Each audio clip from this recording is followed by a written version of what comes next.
Hello, friends. Good morning, and how are you? I hope that you will be fine there. વિદ્યાર્થી મિત્રો, ધોરણ 9 અને ધોરણ 10 બંને માટે ટેન્સીસ રિયાતે ખૂબ જ અગત્યના છે. જો આપણને ટેન્સ આવડે, એટલે કે ટેન્સીસ આવડે, કાળ આવડે, તો ગ્રામર આપણને સમજવામાં ખૂબ સહેલું રહે, પ્રશ્ન સમજવામાં સહેલું રહે, અને કઈ ક્રિયા રીતે ક્યારે બની છે, બનશે, તેનો પણ આપણને ખ્યાલ રહ્યો તે આવે મિત્રો. તો સૌથી પહેલા આપણે સિમ્પલ પ્રેઝન્ટ ટેન્સથી શરૂઆત રીતે કરીએ છીએ. બરોબર, ધ્યાન રાખો. સિમ્પલ પ્રેઝન્ટ ટેન્સ એટલે કે સાદો વર્તમાન કાળ. સિમ્પલ એટલે સાદો, બરોબર છે. પ્રેઝન્ટ એટલે વર્તમાન, અને ટેન્સ એટલે કાળ. સિમ્પલ પ્રેઝન્ટ ટેન્સ મીન્સ સાદો વર્તમાન કાળ. તો સૌથી પહેલા આપણે એનો યુઝિસ જોઈએ, કે એના ઉપયોગ શું છે, કે ક્યારે વપરાય. તો કે કોઈ પણ ક્રિયા રીતે રોજિંદી થતી હોય. કેવી બનતી હોય? રોજિંદી. અને રોજિંદીને એક બીજા શબ્દમાં પણ કહી શકાય કે હંમેશા થતી હોય. કેવી થતી હોય? હંમેશા થતી હોય. તો તેવી દરેક ક્રિયા માટે સાદા વર્તમાન કાળનો ઉપયોગ રહ્યો તે થાય છે. ઘણી વખત આપણે ઘણા બધા પ્રશ્નો યાદ થઈ આવે કે સાહેબ ટેવ રહી એને શું કહેવાય? તો કે હા, ટેવ રહીને એ કાયમી પૂરતી છે. કેવી છે? કાયમી પૂરતી છે. એટલે એવી બાબતો પણ સિમ્પલ પ્રેઝન્ટ ટેન્સની અંદર રહીને લખવામાં અથવા તો બોલવામાં આવે છે. એટલે સૌથી પહેલી વાત આપણે યાદ રાખવાની કે કોઈ પણ ક્રિયા રીતે રોજ થતી હોય, દરરોજ થતી હોય, હંમેશા થતી હોય, એ દર્શાવવા માટે સિમ્પલ પ્રેઝન્ટ ટેન્સનો ઉપયોગ રહ્યો તે થાય છે. હવે આ યાદ રાખો અને તમે વિચારો કે રોજિંદી ક્રિયા રીતે કઈ કઈ છે. દાખલા તરીકે હું એમ કહું કે મારી માતા રસોઈ બનાવે છે. યસ, જો દરરોજની ક્રિયા છે. મારા પિતાજી કામે જાય છે, દરરોજની ક્રિયા છે. હું શાળાએ જાઉં છું, દરરોજની ક્રિયા છે કે નહીં? તો કે હા, ચોક્કસ છે. તો આવી અનેક બાબતો રહી એમ કે છે કે જે રોજ બને છે વ્યક્તિ માટે, એના માટે હંમેશા સિમ્પલ પ્રેઝન્ટ ટેન્સનો ઉપયોગ રહ્યો તે થાય છે. ઘણી વખત વાક્યની અંદર આવા શબ્દ દ્વારા પણ કહી શકીએ કે it is the sentence of simple present tense. તો બરોબર, વાક્યમાં કેવા શબ્દો આવે છે? તો કે ડેઈલી આવતું હોય. કયો શબ્દ છે મિત્રો? ડેઈલી. તો સમજી લેવાનું કે it's a simple present tense. પછી બીજો શબ્દ છે એવરી ડે. કયો શબ્દ છે? Every day. એ પણ શું દર્શાવે છે? સિમ્પલ પ્રેઝન્ટ ટેન્સ દર્શાવે છે મિત્રો. એટલે ધ્યાન રાખવાનું. ઘણી વખત આજ્ઞાર્થ વાક્ય રચના હોય તો કદાચ આ બે શબ્દ નો પણ આપેલા હોય, બીજા શબ્દ રીતે આપેલા હોય, જેના દ્વારા કહી શકીએ કે આ સેન્ટેન્સ રહ્યું તે સિમ્પલ પ્રેઝન્ટ ટેન્સ નું છે. દાખલા તરીકે કેવા શબ્દ હોય? તો કે ઓલવેઝ. કેવો શબ્દ હોય? ઓલવેઝ. તો સમજી લેવાનું સિમ્પલ પ્રેઝન્ટ ટેન્સ. પછી સમટાઈમ્સ, આવો શબ્દ આપેલો હોય તો સમજી લેવાનું કે સિમ્પલ પ્રેઝન્ટ ટેન્સની વાક્ય રચના છે. નેવર એટલે કદાપી નહીં. Simple present tense. જો અહીંયા ઓફન એવો ઉચ્ચાર કરવાનો છે. સ્પેલિંગ ભલે OFTE ઓન, બરોબર છે, પરંતુ ઉચ્ચાર શું કરવાનો છે? ઓફન. તો સિમ્પલ પ્રેઝન્ટ ટેન્સ હોય. અને ફ્રીક્વેન્ટલી એટલે કે જે ક્રિયાઓ રહી તે વારંવાર થતી હોય એ દર્શાવવા માટે સિમ્પલ પ્રેઝન્ટ ટેન્સનો ઉપયોગ રહ્યો થાય છે. એટલે આપણે સૌથી પહેલા શબ્દો ઉપર ધ્યાન આપ્યું છે. એટલે કોઈ પણ કાર્ડ પકડવામાં આપણને શું રહે? સહેલાઈ રહે. બીજું તમે આગળ જુઓ કે કોઈ પણ વાક્ય સનાતન સત્ય હોય. કેવું હોય? સનાતન સત્ય. એટલે સૌથી પહેલા આપણને તકલીફ એ પડે કે સાહેબ આ સનાતન સત્ય એટલે શું? તો કે હા, જેને સ્વીકારી લેવું પડે. એટલે કે ભૂતકાળમાં એમ રીતે થતું હતું, વર્તમાનમાં તેમ થાય છે, અને છાતી ઠોકીને કહી કે ભવિષ્યમાં એમ થશે, એને સનાતન સત્ય કહેવાય. એને કેવું કહેવાય? સનાતન સત્ય રીતે. દાખલા તરીકે એક વાક્ય રીતે જોઈએ, સૂર્ય પૂર્વમાં ઉગે છે. તો જો 50 વર્ષ પહેલા, 500 વર્ષ પહેલા, 5 કરોડ વર્ષ પહેલા સૂર્ય પૂર્વમાં ઉગતો હતો, વર્તમાનમાં ઉગે છે. અને છાતી ટોકીને કહી કે ભવિષ્યમાં કઈ દિશામાં ઉગશે? તો કે પૂર્વ દિશામાં. એવી રીતે the sun sets in the west. સૂર્ય પશ્ચિમમાં આથમે છે. પછી the earth is round.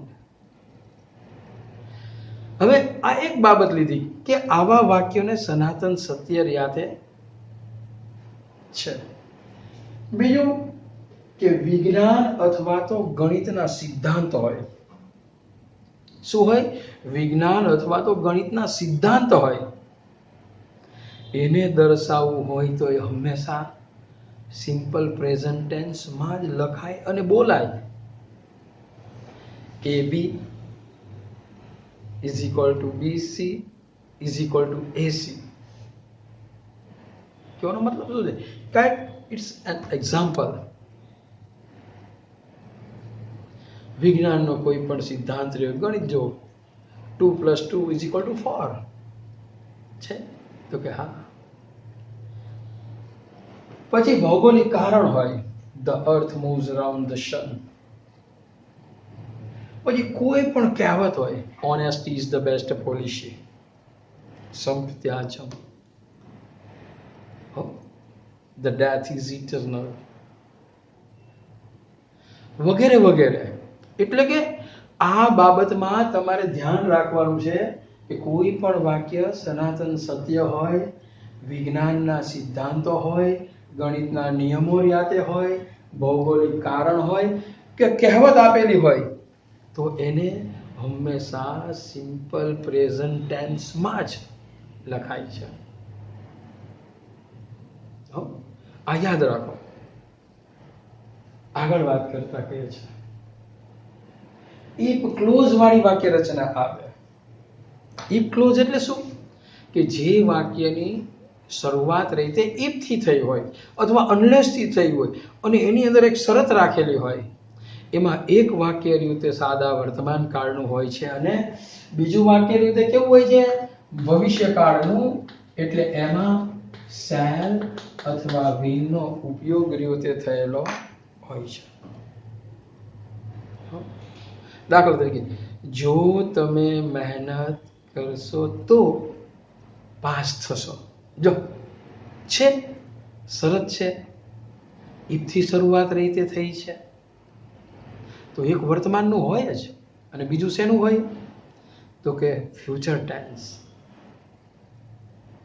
If you run fast, જો તમે ઝડપથી દોડશો તો you will catch the train, તમે ગાડીને પકડીશો, તમે ગાડીને પકડશો. આવી વાક્ય રચના આવે ત્યારે મિત્રો સમજવાનું કે આ સિમ્પલ પ્રેઝન્ટ ટેન્સની વાક્ય રચના રીતે છે. ત્યાર પછી શું કહે છે કે ટુ બી ક્રિયાપદ કયા કયા છે? એમ, ઇઝ અને આર. કયા છે મિત્રો? એમ, ઇઝ અને આર. શું કહે છે? આઈ એમ એ મેન. યસ. આ કયા કાળનું વાક્ય કહેવાય? સિમ્પલ પ્રેઝન્ટ ટેન્સનું કહેવાય. કારણ કે ટુ બી ક્રિયાપદનો ઉપયોગ ક્યારે થાય છે? કોઈ પણ વ્યક્તિ, વસ્તુ કે પદાર્થનો જ્યારે વર્તમાન સમયની અંદર અસ્તિત્વ છે એવું દર્શાવવું હોય ત્યારે સિમ્પલ પ્રેઝન્ટ ટેન્સનો ઉપયોગ થાય છે. અને એવા વાક્યની અંદર ટુ બી ક્રિયાપદનો ઉપયોગ રહ્યો તે થાય છે મિત્રો. ત્યાર પછી શું કહે છે? ટુ હેવ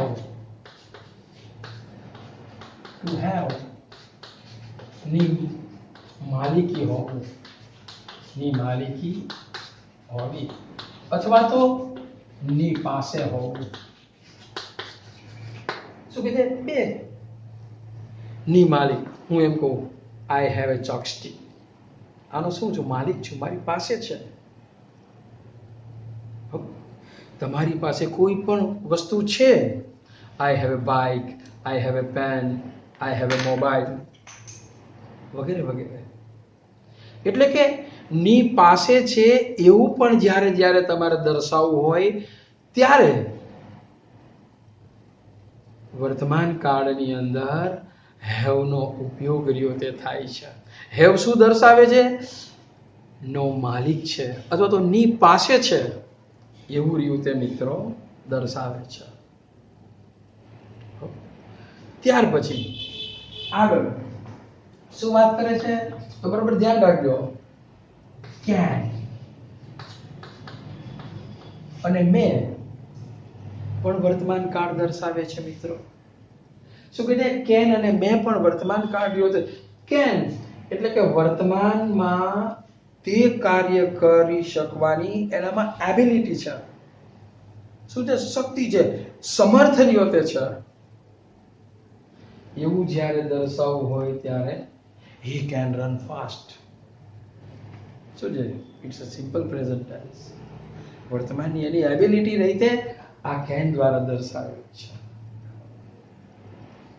પછી શબ્દ છે મે હેલ્પ યુ. આવું આપણે જોઈએ છીએ ગમે ત્યાં લખેલું હોય છે તો કે હા એ વિનંતીના ભાવમાં વર્યું તે વપરાય છે.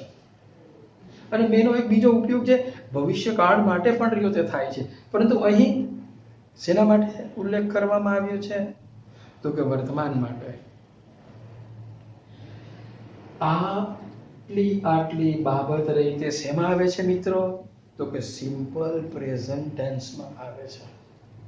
અને ધ્યાન રાખવાનું કે આટલા એના ઉપયોગો રહ્યા છે અને આ ઉપયોગ યાદ રહી જાય એટલે વાક્ય રચના રહી તે એકદમ સહેલી છે. વાક્ય રચના કેવી છે? એકદમ સહેલામ સહેલી રહી છે. આપણે જોઈએ તો કે બરોબર ધ્યાન રાખો.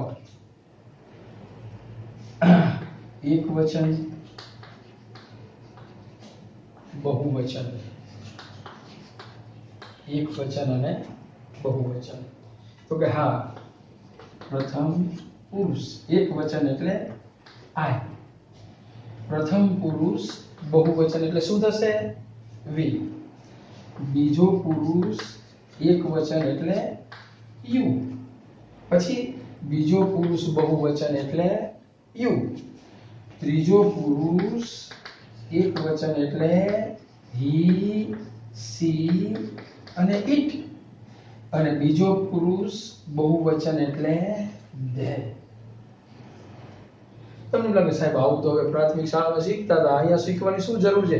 પણ that is the importance matter. હવે અહીં આપણે સમજવાનું છે કે જો કોઈ પણ વાક્ય રચનાની અંદર પ્રથમ પુરુષ એક વચન અને બહુવચન, બીજો પુરુષ એક વચન અને બહુવચન અને ત્રીજો પુરુષ બહુવચન આવેલું હોય તો ત્યાં ક્રિયાપદનું હંમેશા મૂળ રૂપ રીતે મૂકવું. જો ગોટો થઈ ગયો. અરે કાંઈ ગોટો નથી. આ મેં તમને ફક્ત સમજાવેલું છે, અહીંયા દેખાડેલું છે, પરંતુ યાદ આવી રીતે રાખવાનું કે કર્તા તરીકે કયો શબ્દ હોય?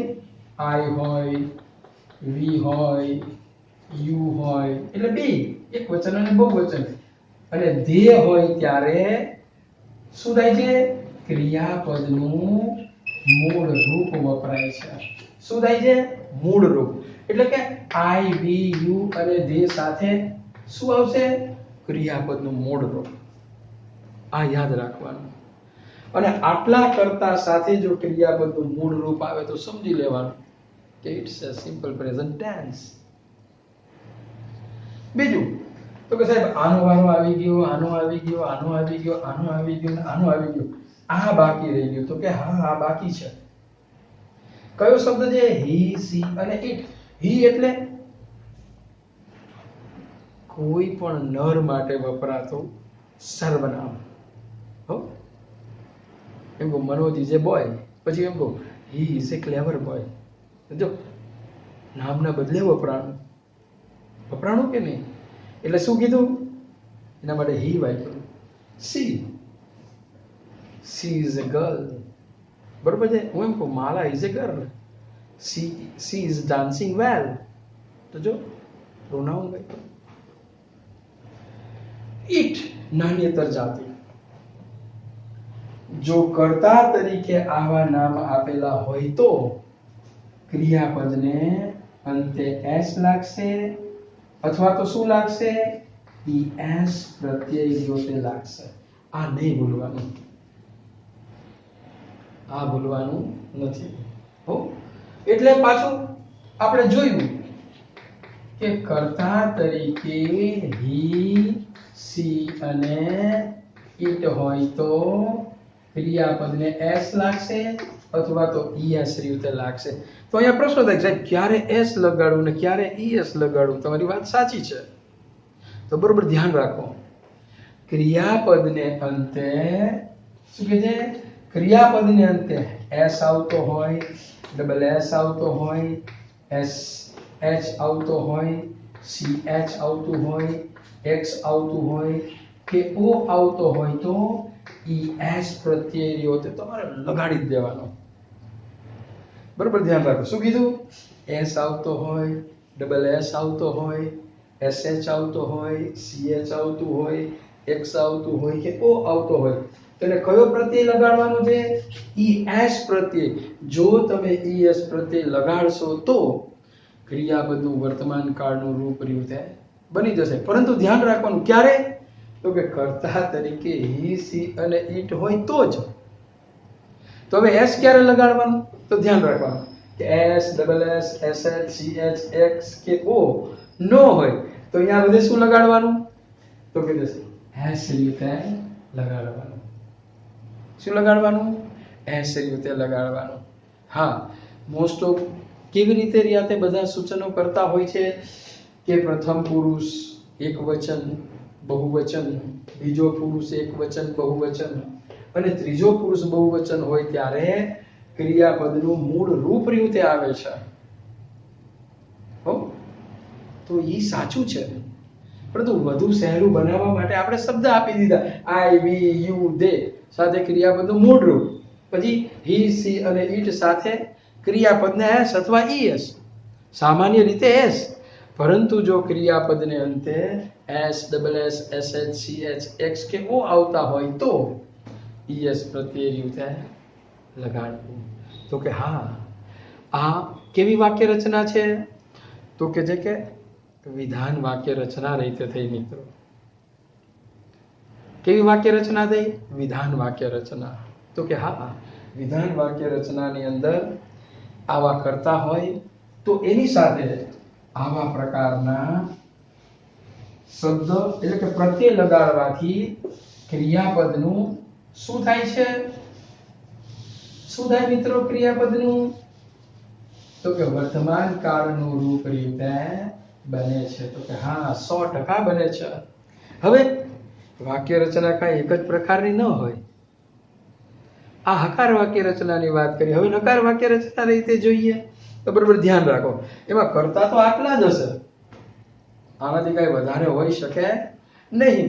તો નકાર અને પ્રશ્નાર્થ વાક્ય રચનાની અંદર બરોબર ધ્યાન રાખો કે સિમ્પલ પ્રેઝન્ટ ટેન્સના સહાયકારક ક્રિયાપદ કયા કયા છે? તો કે જે સાહેબ ડુ અને ડઝ છે. Yes you are right. કયા છે? ડુ અને ડઝ રહ્યા છે. જેને પોતાના આગવા ક્રિયાપદો નથી તેને કેવા કયા છે? સહાયકારક ક્રિયાપદ. એટલે કે ડુ અને ડઝ રહ્યા છે સહાયકારક ક્રિયાપદ રહ્યા છે. હા, હવે બરોબર અહીંયા ધ્યાન રાખો તો કે નકાર વાક્ય રચનાની અંદર શું કહેવા માંગે છે કે પ્રથમ પુરુષ એક વચન, પ્રથમ પુરુષ બહુવચન, બીજો પુરુષ એક વચન બહુવચન અને ત્રીજો પુરુષ બહુવચન હોય તો સહાયકારક ક્રિયાપદ ડુ નો ઉપયોગ રીતે કરવામાં આવે છે અને આવે છે. એટલે એનો મતલબ એમ થયો કે આઈ, વી, યુ અને ધે સાથે શેનો ઉપયોગ રહ્યો તે થાય છે? સહાયકારક ક્રિયાપદ ડુ નો ઉપયોગ થાય છે. હવે અહીંયા બરોબર ધ્યાન રાખો કે સાહેબ આ બધા આવી ગયા. હવે ત્રીજો પુરુષ એક વચન બાકી રહી ગયો છે. હા, તો કે જે કે કર્તા તરીકે જ્યારે હી સે અને ઈટ હોય ત્યારે ક્રિયાપદને શું કે છે? કયું સહાયકારક ક્રિયાપદ વપરાય છે મિત્રો? તો કે હી, સી અને ઈટ હોય ત્યારે ડઝ સહાયકારક ક્રિયાપદનો ઉપયોગ થાય છે. આ ખાસ યાદ રાખવાનું. હવે વાક્ય રચના લકારની વાત કરી છે એટલે કે આવા શબ્દો આવ્યા પછી કયો શબ્દ આવવો જોઈએ? તો કે નોટ રીતે આવવું જોઈએ અને આવવું જ જોઈએ. કારણ કે વાક્ય રચના કેવી છે? તો કે નકાર છે એટલા માટે. હવે આગળ ધ્યાન રાખો. ત્યાર પછી જેટલા કંઈ પણ સાદા વર્તમાન કાળ, જેટલા પણ સાદા કાળ એટલે કે સાદો વર્તમાન કાળ, સાદો ભવિષ્યકાળ અને સાદો ભૂતકાળ, એમાં નકાર અને પ્રશ્નાર્થ વાક્ય રચનાની અંદર ખાસ યાદ રાખવું, કેમ કે આ યાદ રાખવા માટે શ્રેષ્ઠ બાબત રહી તે છે. ક્રિયાપદનું હંમેશા મૂળ રૂપ રીતે આવશે. શું આવશે? ક્રિયાપદનું હંમેશા મૂળ રૂપ રીતે આપેલું હશે. જો ભૂલ ન કરતા તો તમને એમ લાગે સાહેબ કાળ કેવી રીતે ઓળખાય? તો નકાર વાક્ય રચના હોય તો ડુ અને ડઝ ઉપરથી ખબર પડી જશે કે આ વાક્ય રચના રીતે સિમ્પલ પ્રેઝન્ટ ટેન્સની નોટ આવે છે એટલે ખબર પડી ગઈ કે કેવી વાક્ય રચના છે? તો કે જે નકાર રીતે છે. અને સાહેબ પ્રશ્નાર્થ હોય તો કે છે કે આવી જ રીતે. કેવી રીતે? કર્તા તરીકે આઈ, વી, યુ અને ધે હોય તો સહાયકારક ક્રિયાપદ ક્યાં આવશે? તો કે આવા કર્તાની આગળ આવશે. અને કર્તા તરીકે હી, સી અને ઈટ હોય તો કયું સહાયકારક ક્રિયાપદ આવશે મિત્રો? તો કે ડઝ આવશે. પણ ક્યાં આવશે? આ કર્તાની આગળના ભાગમાં રીતે આવશે. હવે હું માનું ત્યાં સુધી સમજાઈ ગયું હશે. આપણે થોડાક એક્ઝામ્પલ પણ લેવા છે, બરોબર છે? એટલે જોઈએ. પણ એની પહેલા હજી એક બાબત રીતે સમજી લઈએ. અહીંયા વિધાન વાક્ય રચના, નકાર વાક્ય રચના, પ્રશ્નાર્થ વાક્ય રચના આપણે જોઈએ. હવે બરોબર ધ્યાન રાખો કે હેવ નો ઉપયોગ રહ્યો તે કરવો હોય તો શું કરવું સાહેબ? શેનો ઉપયોગ કરવો હોય તો હેવ નો. તો એ પણ એકદમ સહેલું રહ્યું તે છે. તો કે આઈ સાથે કયો શબ્દ વપરાશે? તો કે હેવ વપરાશે. વી સાથે કયો શબ્દ વપરાશે? હેવ વપરાશે. યુ સાથે હેવ વપરાશે. યુ સાથે હેવ રીતે વપરાશે. ધે સાથે હેવ રીતે વપરાશે. તો ખબર પડી ગઈ કે કર્તા તરીકે આઈ, વી, યુ અને ધે હોય તો તેની સાથે હેવ એટલે વર્તમાન કાળની પાસે હોવું ની માલિકી દર્શાવે છે. ની માલિકી રીતે દર્શાવે છે. હો આઈ, વી, યુ અને ધે સાથે હેવ વપરાય છે મિત્રો. આગળ તો કે હી, સી અને ઈટ હોય તો કે હા, હી, સી અને ઈટ હોય તો એની સાથે શું વપરાશે? તો કે હેઝ વપરાશે. શું વપરાશે? હી, સી અને ઈટ હોય તો એની સાથે હેઝ રહ્યું તે વપરાય છે. કેન તો કે બધા સાથે I can, we can, you can, they can, he she it can, પરંતુ વર્તમાનની એબિલિટી બતાવશે. શું બતાવશે? વર્તમાનની એબિલિટી રીતે દર્શાવશે. અને ફરી એક વખત જો અને ત્યાર પછી આપણે શું થાય છે? તેની એક્સરસાઇઝ ઉપર જાય છે.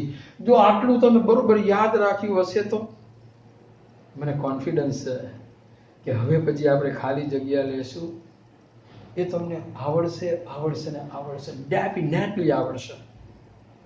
હો, ઉપયોગ, એના યુઝિસ જો, પછી વાક્ય રચના રીતે જો, બરોબર છે, ટુ બી ક્રિયાપદ રીતે જો, વગેરે વગેરે બાબત ઉપર તમે ધ્યાન રાખો તો તમને આવડી જશે અને ચોક્કસ આવડી જશે. આપણે ખાલી જગ્યા લેવા માટે જઈ રહ્યા છીએ એની પહેલા ફરી એક વખત આટલું જોઈ જાવ એટલે આપણને ખાલી જગ્યા રીતે ચોક્કસ આવડે જ મિત્રો. જેની અંદર બે પ્રકારની વાક્ય રચના રીતે આવશે. ઓકે, તો અહીંયા બરોબર ધ્યાન રાખો મિત્રો, આપણે ખાલી જગ્યા જોવા માટે જઈ રહ્યા છીએ. ઓકે,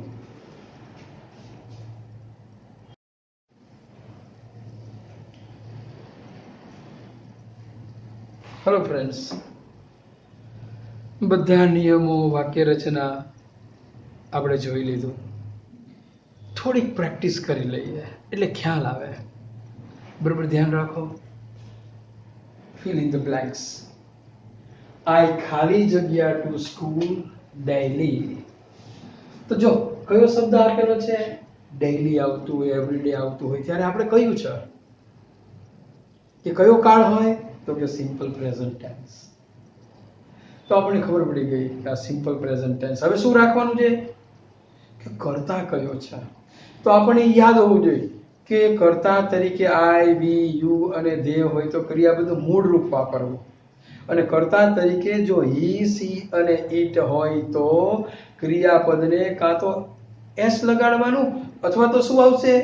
ઈએસ આવશે. હા, પણ ઈએસ ક્યારે લગાડવાનું? તો કે ક્રિયાપદને અંતે S, double S, SH, CH, x કે ઓ હોય તો કે હા. તો બરોબર, જો અહીંયા શું કરતા છે તો કહે છે કે આઈ. તો હવે તમને જવાબ ખબર છે. શું મૂકવાનું? ક્રિયાપદનું મૂળ રૂપ. તો કે હા, પરંતુ અહીંયા તો સાહેબ ટુ ગો છે તો મૂળ રૂપ કેવી રીતે કહેવાય? તો કે આગળનું ટુ કાઢી નાખવાનું એટલે ક્રિયાપદનું શું થઈ ગયું? મૂળ રૂપ થઈ ગયું. એટલે શું થઈ ગયું? I go to school daily. હવે કોઈ પૂછે કે આ કયા કાળની વાક્ય રચના છે? તો આપણે કઈ સિમ્પલ પ્રેઝન્ટ ટેન્સ. શેના ઉપરથી કઈ? તો કે સાહેબ ડેઈલી આપેલું છે ને એટલે. હા, એ વાત તમારી સાચી છે, પરંતુ બરોબર છે, આપણે ડેઈલી ને અહીંયા કાઢી નાખીએ છીએ. અને હવે પૂછે કે આ કયા કાળની વાક્ય રચના છે? તો બધા માથું ખંજોળવા માંડે કે તકલીફ છે. હવે તો ડેઈલી નીકળી ગયું.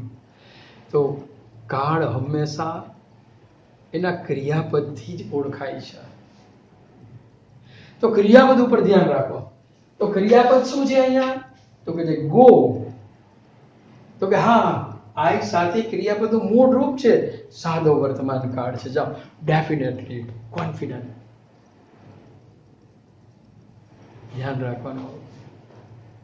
ડેઈલી હોય કે ન હોય, ક્રિયાપદ ઉપરથી ઓળખાય છે. નેક્સ્ટ, માય મધર ખાલી જગ્યા ટુ ટેમ્પલ. હવે અહીંયા જો તો કે સાહેબ માય મધર છે, નારી જાતિ. Yes, C. હા, સી સાથે શું વપરાય છે સાહેબ? હી, સી અને ઇટ હોય તો ક્રિયાપદને એસ અથવા ઈએસ. હા, યસ, રાઈટ. હવે ધ્યાન રાખો. ક્રિયાપદ ઉપર જો તો કે સાહેબ ગો છે, પાછળ ઓ આવે છે તો નિયમ બદલાઈ ગયો. તો કે હા, શું લાગશે? એસ લાગશે કે ઈએસ? તો કે ઈએસ લાગશે. તો અહીંયા શું મૂકશું? ગોઝ મૂકશું. શું મૂકશું? ગોઝ. કારણ કે નિયમ તમને ખબર છે કે જો ત્રીજો પુરુષ એક વચન હોય અને ક્રિયાપદને અંતે S, double S, SH, CH, x કે ઓ હોય તો ઈ એસ પ્રત્યય રહ્યો છે લાગે છે. અને આના ઉપરથી ખબર પડી ગઈ કે આ સિમ્પલ પ્રેઝન્ટ ટેન્સ છે, આ ક્રિયાપદ ઉપરથી ખબર પડી ગઈ. કાળ હંમેશા ક્રિયાપદ ઉપરથી ઓળખાય છે મિત્રો. નેક્સ્ટ, ધ સન ખાલી જગ્યા ઇન ધ વેસ્ટ. આ કેવા પ્રકારની વાક્ય રચના છે? તો કે સાહેબ સનાતન સત્ય. Yes, you are right. સનાતન સત્ય. તો કે હા, એમાં શું ધ્યાન રાખવાનું? તો કે સન, ઇટ. તો શું મૂકવાનું? સેટ્સ. કારણ કે પાછળ ટી છે એટલે ફક્ત અને ફક્ત શું લાગશે? એસ રીતે લાગશે. આમ સનાતન સત્ય હોય તો ધ્યાન રાખવાનું, આપણે ખબર પડી જવી જોઈએ. નેક્સ્ટ, ધ અર્થ ખાલી જગ્યા રાઉન્ડ ટુ બી છે. હા, અસ્તિત્વ બતાવે છે વર્તમાન સમયની અંદર આ છે. તો કે યસ છે. તો એક વચન છે તો કયું ક્રિયાપદ રીતે મૂકશું? ઇઝ. નેક્સ્ટ, માય ફ્રેન્ડ ખાલી જગ્યા નોટ ખાલી જગ્યા હિયર. હવે પ્રશ્ન આવ્યો, કેવા પ્રકારની વાક્ય રચના છે? તો કે નકાર. તો નકાર વાક્ય રચનામાં શું કહ્યું હતું કે સહાયકારક ક્રિયાપદ આવવું જોઈએ, આવવું જોઈએ અને આવવું જોઈએ. તો કરતા સામું તમે ધ્યાન રાખો. શું છે કરતા? My friend. એટલે હી પણ હોઈ શકે અને સી પણ હોઈ શકે. યસ. તો અહીં કયું સહાયકારક ક્રિયાપદ મૂકશું? ડુ મૂકશું કે ડઝ? તો કે સાહેબ આ, સી અથવા તો હી પણ કહી શકાય. તો બંનેમાં ડઝ આવે છે. અને પછી શું કીધું છે? ક્રિયાપદનું મૂળ રૂપ. તો કે ટુ કાઢી નાખ્યું, મૂળ રૂપ રીતે મૂકી દીધું. આ જવાબ બની ગયો મિત્રો. નેક્સ્ટ, ઓનેસ્ટી ખાલી જગ્યા ધ બેસ્ટ પોલિસી. આ શું છે? તો કે સાહેબ કહેવત રીતે છે અને ટુ બી ક્રિયાપદ રીતે લખેલું છે એટલે honesty is the best policy કહેવત રીતે છે. આગળ, ગોડ ખાલી જગ્યા ધોઝ હુ હેલ્પ ધેમસેલ્વ્સ. આ પણ શું છે? કહેવત છે. God helps. કયો શબ્દ વાપર્યો છે? God helps those. ભગવાન એને જ મદદ કરે છે. હુ કે હેલ્પ ધેમસેલ્વ્સ, કે જે પોતાની જાતને મદદ કરે છે. હો, તમે મહેનત કરો, જબરજસ્ત કરો, બેઠા બેઠા એમ કહો માળા ફેરવી પાસ થઈ જાવ, એમ ન થવાય. એટલે કહેવત છે. ત્રીજો પુરુષ એક વચન, હેલ્પ એસ. આગળ, ખાલી જગ્યા હી ઓલવેઝ ખાલી જગ્યા ક્રિકેટ. કેવા પ્રકારની વાક્ય રચના છે? તો કે પ્રશ્નાર્થ. તો શું આવવું જોઈએ? સહાયકારક ક્રિયાપદનો ઉપયોગ થવો જોઈએ. હવે કયા સહાયકારક ક્રિયાપદ? તો કે આઈ, વી, યુ અને ધે હોય તો ડુ, હી, સી અને ઇટ હોય તો ડઝ. તો બરોબર ધ્યાન રાખો. અહીંયા યુ, અહીંયા હી છે તો કયું સહાયકારક ક્રિયાપદ મૂકશું? તો કે ડઝ મૂકશું. અને ક્રિયાપદનું શું કીધું હતું? સાદા જેટલા કાળ આવે એમાં પ્રશ્નાર્થ વાક્ય રચના હોય કે નકાર વાક્ય રચના હોય તો ક્રિયાપદનું હંમેશા શું મૂકવાનું છે? મૂળ રૂપ રીતે મૂકવાનું છે. શું મૂકવાનું છે? મૂળ રૂપ. નેક્સ્ટ, આઈ ખાલી જગ્યા ટુ મોબાઈલ. અહીંયા કૌંસમાં હેવ છે. હા, માલિકીનો અર્થ દેખાડે છે, મારી પાસે હોવાનો અર્થ દેખાડે છે. આઈ સાથે શેનો ઉપયોગ થાય છે? તો કે સાહેબ હેવ નો રીતે થાય છે. હા, simple present tense. The cow ખાલી જગ્યા ફોર લેગ્સ છે જ, કાઉન્સમાં ટુ હેવ છે, પરંતુ અહીં શું છે? કાઉ, ઇટ. એટલે શું વપરાશે? હેઝ રીતે વપરાશે ને ઇફ ક્લુઝ વાળી વાક્ય રચના મિત્રો. એમાં વાત કરી હતી કે શરત દર્શક વાક્યમાં એક વાક્ય વર્તમાન કાળનું હોય તો બીજું વાક્ય કયા કાળનું હોય છે?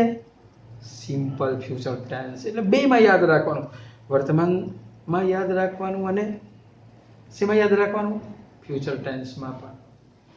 એટલે કે ઇફ યુ ખાલી જગ્યા હાર્ડ યુ વિલ પાસ. તો જો આ ભવિષ્યકાળ આપી દીધો છે. હવે વર્તમાનમાં જો કરતા યુ છે તો ક્રિયાપદ શું આવશે? મૂળ રૂપ આવશે મિત્રો. બરોબર ધ્યાન રાખો. Practice every day. 9મા ધોરણના બાળકો હોય કે 10મા ધોરણના બાળકો હોય એને આવડી જાય અને આવડી જાય, એમાં કોઈ શંકાને સ્થાન રહેતું નથી મિત્રો.